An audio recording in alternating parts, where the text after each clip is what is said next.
Okay, the draft dust has finally settled. It has, and the takes are flying. Oh, yeah. You've probably seen, like, 100 different opinions online already. Now comes the tricky part, right? Figuring out what it all actually means. Exactly. Welcome to the deep dive. This time, we're zoning in on those immediate reactions to the 2025 NFL Draft. We're talking about the initial expert evaluations, the draft grades. Right. We're going to try and give you a bit of a shortcut through all that noise. Yeah, cut through the clutter, understand the early buzz, who the smart analysts think did well, and maybe more importantly, where they're already disagreeing. Locking horns a bit. Definitely. Because as soon as that final pick, Mr. Irrelevant, was announced, it was like the floodgates just opened. Instant. Every analyst, every data platform like PFF, team insiders, they all rushed to get their verdict out there. So our job here is to sort of navigate that flood for you. Precisely. Yeah. We've looked at that first wave, people like Mel Kiper, obviously the PFF grades, reporters close to the teams. Getting that inside scoop sometimes. Yeah, and we want to highlight not just the A, B, C grades themselves, but the why behind them. Where do the experts see things differently? What's the reasoning? Right, because you see that whole spectrum, don't you? From the instant gut reactions, the hot takes online. Oh yeah, fans going wild in the comments. So maybe the slightly more considered takes that come out a day or two later. But what are the pros saying right now, and why? Let's dive into maybe the AFC North first. Always a tough division. Good place to start. Always scrutinized. Yeah, opinions are rarely, let's say, mild there. Yeah. Let's kick off with Pittsburgh. Steelers draft picks 2025 was definitely a popular search. What were the first evaluations saying? Well, the Steelers, it's interesting. There's some different viewpoints already. Okay. Generally, people seem to agree they did what the Steelers usually do, focus on strengthening the lines. Offensive line, defensive line. That's their traditional approach. Building in the trenches. Exactly. Now, if they did pick a quarterback, that's where the grades can really diverge. It depends heavily on how that specific analyst views that QB's potential, the fit. Right, like a Kuiper grade might be lower if they didn't take a QB he loved early. Potentially, yeah. Yeah. He often values grabbing those top QB prospects. But then, maybe a data place like PFF might love an offensive lineman they picked if their models saw him as great value, a big upgrade. So we're looking for mentions of potential steals. Right. Guys picked later than maybe they should have been. Or reaches players they maybe took a round or two too early in some eyes. That's exactly what we're digging into for the Steelers class. Okay, makes sense. What about their rivals down in Cleveland? Browns draft picks 2025, NFL draft grades 2025 for them. Also getting lots of clicks. Yeah, the Browns are a different case study, really. Because of the draft capital situation, they've traded away some high picks. Exactly. Fewer high-round picks means each one is under more scrutiny. So the grades often reflect, how effectively did they use those limited shots? Did they maximize the value? Did they complement what they already have? Fill those remaining holes, maybe at receiver or in the secondary. Did analysts think they got good value there? Were there any surprises? Moves people didn't see coming? That's key too. And how were those received? Because, look, if you have less capital, analysts can be pretty critical if it looks like you didn't nail every pick. Like maybe they played it too safe, didn't take big swings. That's a criticism you sometimes see leveled, yeah. Yeah. Did they really attack their needs aggressively? Okay. And just briefly, the other two in the AFC North, the Ravens and the Bengals, any early vibe from the overall NFL draft grades or AFC North chatter?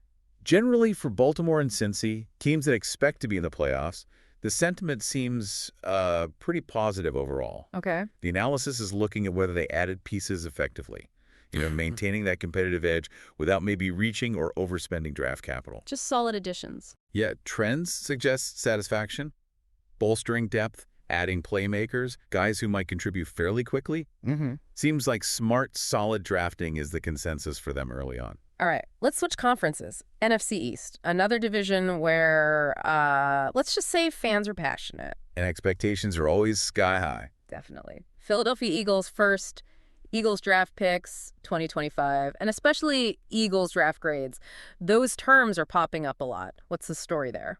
Well, with Philly, a lot of the grade focus seems to be on defense. Yeah. That was the big question mark coming in for many. Makes sense. They needed help there. So analysts are looking closely. Did they invest enough in the D-line, the secondary? Those areas felt like big needs, and the grades reflect that focus. Seeing a mix of opinions. Yeah. Definitely a spectrum.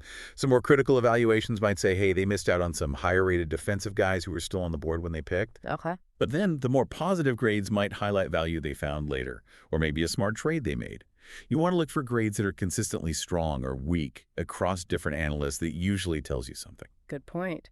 And their big rivals, the Dallas Cowboys. Always a lightning rod. Searches for Cowboys draft picks 2025, Dallas Cowboys draft picks, and just general draft grades for them. It's always huge. Oh, yeah. The Cowboys draft generates clicks, that's for sure. And debate. So what are the early evaluations saying? How did the experts feel Jerry and company did? It seems like a bit of a mixed bag, honestly. Which isn't that unusual for Dallas, right? No. Pretty standard. Some analysts are definitely praising the moves to fix that offensive line. That was a worry last year, seeing those picks as, solid foundational moves. But others are maybe a bit skeptical about defensive picks or questioning the value they got at certain spots. Did they reach? Always the question with Dallas picks sometimes. They can be polarizing. Very. You might see a secondary pick that one analyst loved, sees upside, playmaking, while another just thinks, whoa, that was way too early based on my board. That kind of thing. Okay. And rounding out the NFC East, the New York Giants. Based on NFL draft grades and searches like Giants draft picks 2025, what's the initial buzz there? For the Giants, I'd say the feeling leans towards maybe cautious optimism. Okay. A lot of focus is on, did they address the key needs? They're still building. So the quarterback situation, obviously, receiver help, their O-line picks. Do the grades reflect a coherent strategy? That's what analysts are looking for. Does it look like there's a long-term plan in how they're building this roster? Do the talent levels match the draft slots? That's shaping the early grades. Gotcha. So let's zoom out a bit from the teams. What broader themes or lingering questions are popping up from these first takes? We saw tons of searches for NFL Draft Round 2. People definitely kept watching after night 1. Oh, absolutely. Did the overall grades change much after those big first-round splashes? That's a really good point. Because while round 1 gets the headlines and those instant grades, the evaluation definitely keeps evolving. Right. Teams that nail their picks in NFL Draft Round 2, or even find gems on NFL Draft Day 2 and NFL Draft Day 3, they can see their overall grade shoot up. Makes sense. It's the whole class. Exactly. And the reverse is true, too. A great first round can be undermined if the later picks look like reaches or don't fill needs. It's about the complete haul. We also saw a lot of interest in the QB draft class 2025. Specific searches, too, like Travis Hunter draft, though he's unique, but also Dylan Gabriel draft, Cam Ward NFL draft. Right. Did the grades for the teams who took those guys reflect how analysts saw that pick's value or potential? Oh, definitely. Quarterback moves the needle like no other position. For sure. So drafting one, especially somewhat early, massively impacts a team's grade. If an analyst thinks a team got a potential franchise guy, big boost. And if they think it was a reach. Or maybe a lower ceiling developmental guy. Then it can drag the grade down, absolutely.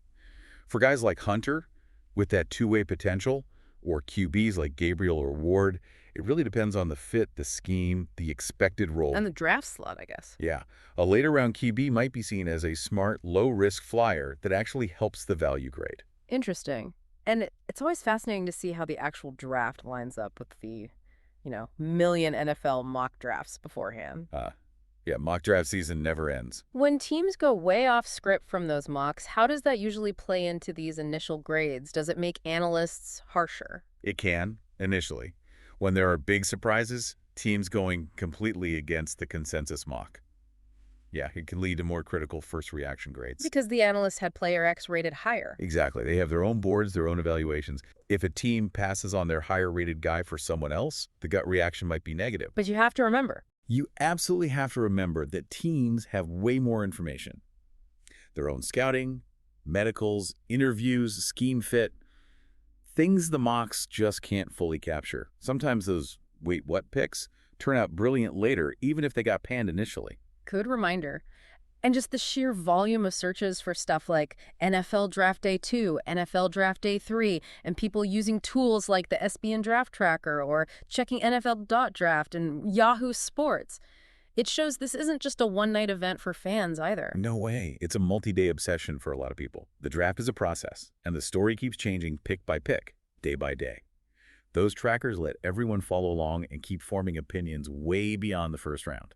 So as we're wading through all this initial analysis, these draft grades so far, it's important to remember who's doing the grading right. Crucial point. Guys like Mel Kiper, he's an institution. His opinion carries weight, obviously. Like, But different analysts have different methods. totally different approaches sometimes. You take someone like Kuiper, more traditional scouting background, might prioritize certain traits or positions.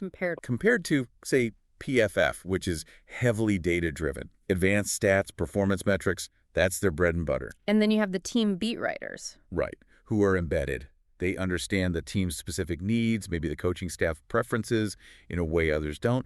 Their grades might reflect that inside knowledge. So to get the full picture, you really need to look at a few different sources. I think so.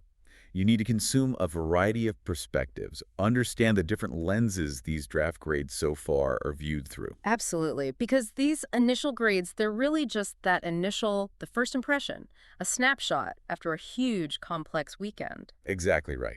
The real grade, the ultimate success of these draft classes, that's not decided by a letter handed out hours after the draft ends. Nope, it's decided on the field. It's measured by performance, by development over years, how these guys actually help their teams win or lose. So as you keep following your team, keep tracking these rookies. Just remember, this evaluation is definitely a marathon, not a sprint. Well said. These first grades, they give us a fascinating starting point. They show the early consensus, the debates, but the real story, that unfolds on Sundays in the fall. Couldn't agree more. It'll be fun to watch. Definitely will. Thanks for diving deep with us today. We'll be keeping an eye on how these classes develop right along with you.